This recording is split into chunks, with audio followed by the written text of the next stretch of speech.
Chapter 8. The months went by. Soon it was Christmas, in the year 1863. More than 2 years had passed since Scarlett first met Rhett at the Wilkes barbecue party. In this time, the South had won many victories in the war. Even though people were becoming poorer, everyone was proud that their men were fighting against the North. No one ever talked about the hard conditions of life. The Southern people wanted revenge against the North because of the damage done to their lands. Everyone in the South believed that the South could win the war.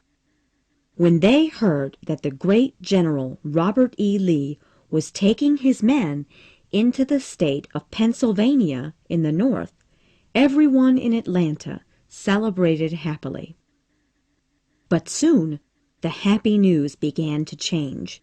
There was a terrible battle in Pennsylvania, near the town of Gettysburg.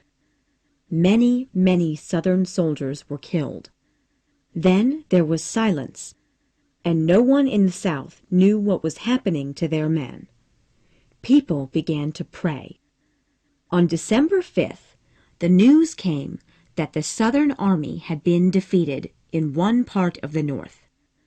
No one knew how the war would end now, and none of the Southerners were saying the Northerners were cowards anymore. The lists of those who had been killed in the fighting began to arrive. There was one for each state in the South, and Georgia's list was very, very long. One day in early December, Scarlett, Melanie, and Aunt Pitty-Pat went to the newspaper office to see this list. The 3 women did not speak during the ride to the office, and Melanie and Scarlett were pale with fear. They both were terrified that Ashley might be on the list.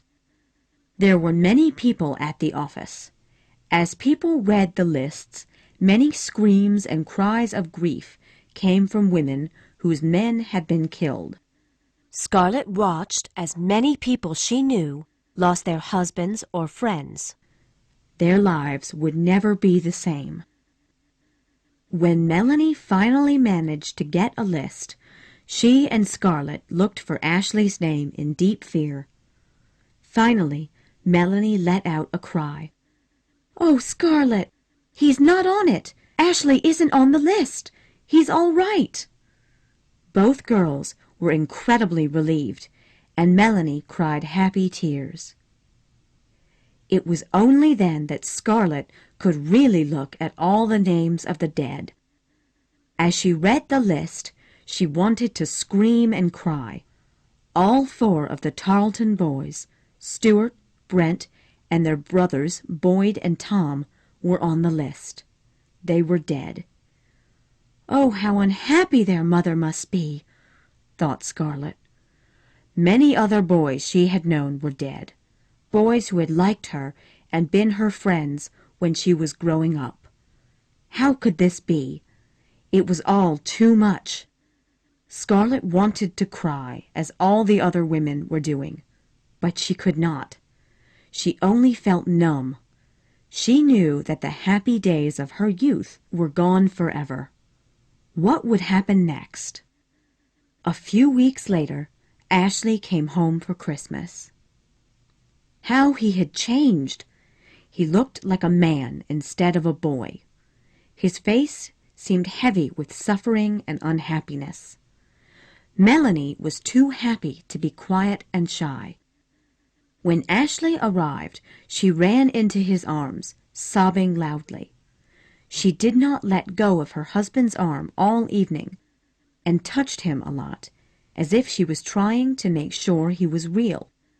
Scarlett was also happy, but she couldn't act like Melanie. She couldn't kiss or hug Ashley the way she wanted to. But for once, Scarlett wasn't jealous. She was too glad to see him and know that he was all right. Sadly, Ashley could only stay for 4 short days. Then he would have to return to the fighting in Virginia. During the next 4 days, Scarlett wished for a look, a touch from Ashley. She wanted to know that he still loved her and would always love her. But Melanie was always there, her face shining with happiness. On the night that Ashley was to leave, he was standing in the hall, saying goodbye to Scarlett. He had already said goodbye to Melanie in private. For the first time, he and Scarlett were alone. "Oh, Scarlett," Ashley said sadly, looking at her. "I am happy knowing that there are still girls like you in this world. Women like you are worth fighting for." "Oh, Ashley!" Scarlett cried. She began to sob. She could not believe he was leaving. When would she see him again? She was deeply afraid and worried. "Please, please be careful. I'd die if anything happened to you," "Scarlett, look at me. said Ashley gently. Please promise me something." "Anything, anything," said Scarlett. "Scarlett, I didn't want to tell Melanie or Aunt Pittypat this, but we're losing the war. We're dying, and I feel as if it's the end of the world. The South that you and I grew up in is gone forever. Please, Scarlett, no matter what happens to me, promise me that you'll take care of Melanie.